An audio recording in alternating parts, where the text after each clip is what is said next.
بدي إنه إنتي ما تسيبينا، لأنه إذا رحتي الحياة بتطفي بدونك، وإن ضليت الحياة بتضلها منورة بوجودك، وإنتي نبض قلب.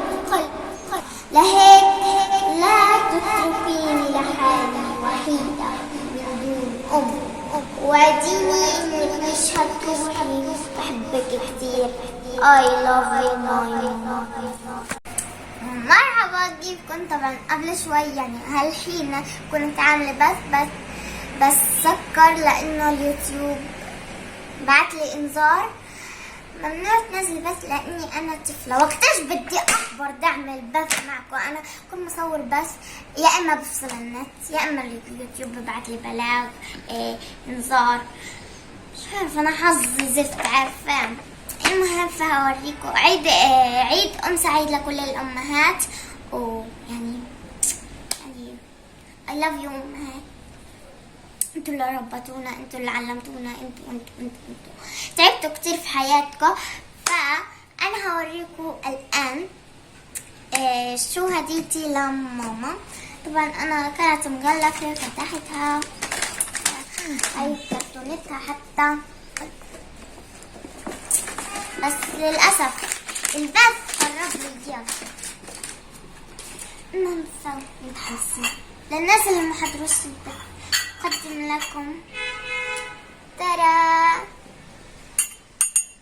أيوه عن جد أنا بحب الحاجات الهادية الناعمة يعني. واكتبوا لي في التعليقات إذا حلو ولا لا، أو إذا اللي في الصورة هوريكم يعني في أحلى منه أو لا. يعني أنا بقى بشتري لحالي في المناسبات، لازم في عيد طيارة يا ربي تاخدنا بدي اسافر يا ماما، تعبت يعني عن جد. المهم خلينا في موضوعنا. اذا واحدة من اللي في الصور عجبوكم وهذا لا، اكتبوا لي كل اشي في الفيديو. ما عجبكوش اكتبوا لي في التعليقات. في من هذا الرسمة فنجان لون الزهري، وفي هذا كمان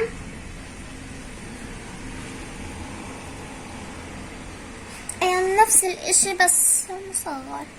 بس بظن انه هذا احلى واحد، يعني هيك ناعم، الوانه حلوة لذيذ هيك. تشرب معه في نسكافيه لانها من عشاق النسكافيه. المهم وهذا هو دفتر الطفولة لدي، هدية من امي. جبت لها اياه في عيد الام وعيد ميلادها، يعني كتبت اوراق ملونة من وانا صغيرة لعيد الأم لعيد ميلادها، يعني لكل المناسبات. فعيد أم سعيد لكل الأمهات بكررها، ولليوم عيد ميلاده عيد ميلاد سعيد. ماشي نبدأ. هاي نظرة أولى. ماشي. أنا طبعا ناسي كل اشي في الدفتر من وانا صغيرة لحد ما كبرت. بضل في كل مناسبة بكتب لها في هذا الدفتر عبال ما خلص الدبة، يعني كله كتابات من تأليفي. يعني لو اخدتوا مني بصير مؤلفة بارعة. بس رب يكون حلو ما نحرجش الاشي. أمي يا أجمل أم في الأمهات كلها، أنت حملتيني في بطنك 9 شهور، أنت التي تعبت في تربيتي. الآن أنا كبرت وحان دوري أن أساعدك في أعمال البيت. حظي أن لدي أم مثلك. نحن تحن علي. أحبك يا أمي. I love you mom. يعني هذا باكي. وهاي الورقة الثانية اللي كتبت فيها لماما. يلا يا أمي أنت أغلى ما أملكه، أنت الشمس التي تشرق في الصباح، أنت القمر الذي ينير في الليل، أنت أغلى من اللؤلؤ الذي في قاع البحار. أنا أهديك هذه الهدية تعبيرا عن حبي لك يا عزيزتي ولتعبك في تربيتنا ابنتك العزيزة يارا. عزيزة ولا لذيذة؟ بايخة بعرف. إيش؟ ماي ماذر أمي العزيزة. عزيزة ولا لذيذة؟ باخت على فكرة. فهذا الشعر حلو كتير، عجبني يعني. ألوانه زاهية زي مين؟ ذكية. ألوانه كده زاهية ملعلعة وكلمات مش مدري.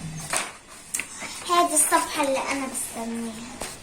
رسمت لكم ماما وأنا صف تاني، وكانت لابسة هي لابسة أصلا.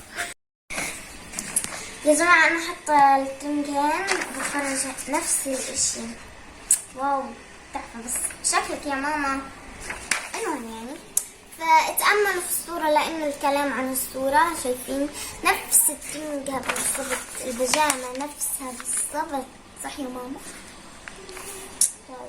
طبعا هاي ماما راسها مطعوجة، شعرها خبان. المهم يلا نقرأ. صفحة حمراء. أنت يا ماما، أنت يا ماما أجمل بكتير وأنت في الرسمة اللي أنا رسمتها إلك. أتمنى أنه تعجبك. عيونك مثل معاني اللؤلؤ، أنت الغيم واللؤلؤ بحاله.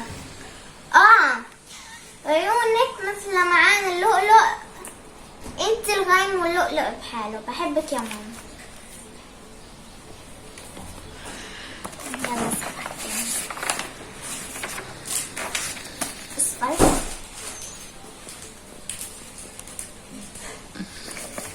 سارة من حياتي. أوريكم يعني ماما هيك بتشغلي لي موسيقى حزينة يعني هيك حزينة وصدى صوت، وهيك شاشة سودا أبيض وأسود. ماشي. الله يا جماعة هذا كلام. صفحة الزرقاء. هذا على فكرة الشعر ما شاء الله. هيك ألفته وأنا في المدرسة. هيك فجأة اشتقت لك يا ماما. بكتب اشتقت لك يا ماما في كذا كذا كذا كذا. أقسم بالله أقسم بالله. يلا. يا أمي أشتاق لك في كل مكان، في المدرسة، في النوم. هل أنت تشتاقين لي يا أمي؟ أحبك يا أمي. لا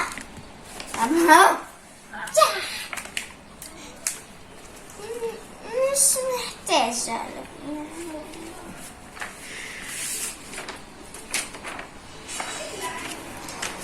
يعني يا جماعة بديش أكذب عليكم، أخذت شوي من النت. أقرأ؟ بصراحة أنا كنت بكتب بفهمش، مقرأش لأنه طويل. شوفوا أقرأ لكم واحد. شوفوا اللي مني أنا هقرأ لكم إياه، اللي مش مني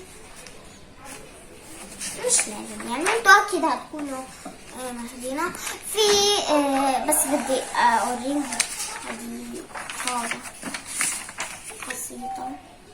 هذا تذكر يا ماما الترسيدة أنا حفظته هيك صرت أحكي. أنا طبعا نسيته. أنا قطعة من جسدها ونبض من فؤادها، أنا لا أكون لولاها والله ولا أنعم بالحياة بلاها. أنا سر وجود كيانها وتوفيق يكون بدعائها، هي هبة من الرحمن وتحت قدميها الجنان. أمي أمي يا بسمة تجري. خربنا الشعر. المهم أسيبكم من الكلمة. وفرحة عيني يا باقة زهري وقصيدة شعري. يا أمي يا أمي كم عانيت كم شقيت وكم تألمت وضحيت. لا أعرف كيف أوافيك وبأي عبارات أهاديك. أركع لك حبا وأقبل يديك عشقا. أطلب رضاك دوما وأصلي لأجلك عمرا. سامحيني يا نبع الحنان فأنا عاجزة عن الكلام.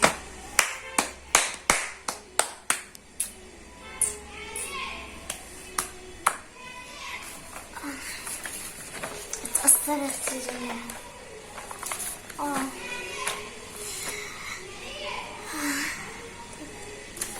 لسه ورانا درس ايدي وبلعب على النت. يا جماعة انتوا بتتخيلوش قديش الابن بحب امه. يعني انا من النوع بحب ماما كتير. بفاجئها مش شرط انه عيد ميلادها او عيد الام. يعني في عيد ميلادها اللي فات نايمين، صحيت رتبت الدار، خلصت وهم نايمين، بعدين اخذت مصاري ورحت اشتري هدية. ماما صحيت وين يارا ومين رتب الدار. أصلت تحكي لها يارا وهي مبسوطة بدها تشوفني بدها تحضني. كيف يعني أنا كتير بحب حضنها بالذات هيك. حضن الأم بيختلف عن حضن أي حدا لأنه بتحسوا بالطمأنينة والأمان. فأنا إجيت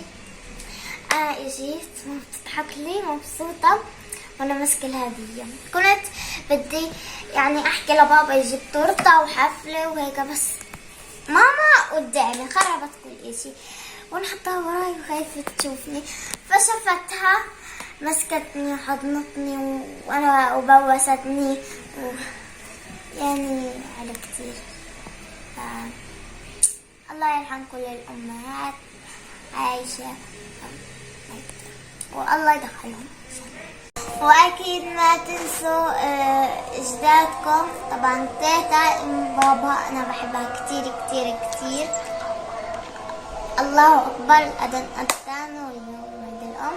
فخلينا ماما كانت بدها تفصل الكاميرا قبل ما نخلص الاذان، بس انا حكيت لها لا عشان تصير التيتا على الاذان. الله اكبر يعني.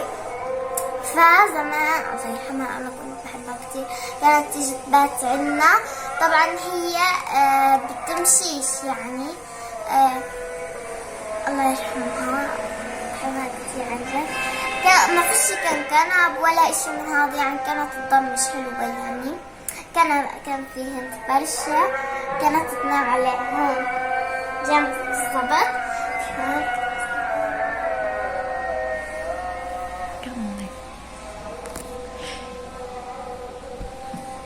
كانت هون قاعدة وانا بتخبى تيتا هي دايما بتخبى ونلعب بالكورة وهي تغمض نلعب شنار. انا اروح تحكي لي انت في الغرفة، انا احكي لها لا، انت في الحمام احكي لها لا، قبل ما تكشف. كانت ايام حلوة جدا. واكيد تيتا بطة ام ماما بحبها كتير كتير كتير كتير.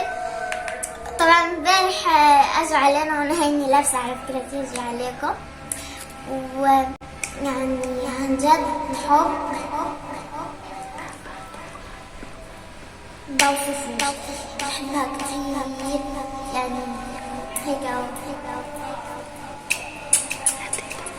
لتيتا بطة ولتيتا الله يرحمها كلكم بحبكم.